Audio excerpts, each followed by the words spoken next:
भारत बंद का कैमूर में मिला जुला असर देखने को मिला। इस दौरान बड़ी संख्या में जगह जगह पुलिस बल को तैनात किया गया था। वहीं प्रदर्शनकारियों ने सड़क पर उतरकर खुले दुकानों को बंद करवाया, साथ ही प्रदर्शन भी किया। वहीं प्रदर्शन कर रहे लोगों ने सड़क जाम कर दिया, जिसके कारण 2 जगहों पर एम्बुलेंस भी फंसी रही, जिससे आम जनता को भी काफी परेशानियों का सामना करना पड़ा। आज तक अभी सुप्रीम कोर्ट में दलित बाइकॉट क्लास के सुप्रीम कोर्ट के जस्टिस नहीं है। क्यों? वहाँ कोलोजियम सिस्टम से आपके पिताजी जज थे, आप जज हैं, आपके बेटा जज हो गए, उसमें दलित बाइकॉट कहाँ है? कहाँ क्रिमी बढ़ गया?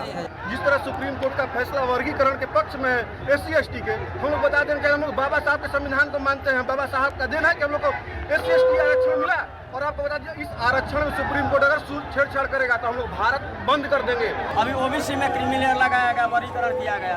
अभी SC/ST में क्रीमी लेयर लगाया जा रहा है। बताइए, जिसका समाज 5000 वर्षों से गुलाम था, शिक्षा से और संपत्ति रखने से वंचित था, वो तबका अभी पढ़ने लिखने लगा है तो इन लोगों को खल रहा है। ये बताइए, एक रेस का घोड़ा दौड़ रहा है, वो अभी खड़ा होना शुरू किया है, उसका पैर काटने पर सरकार तुली हुई है।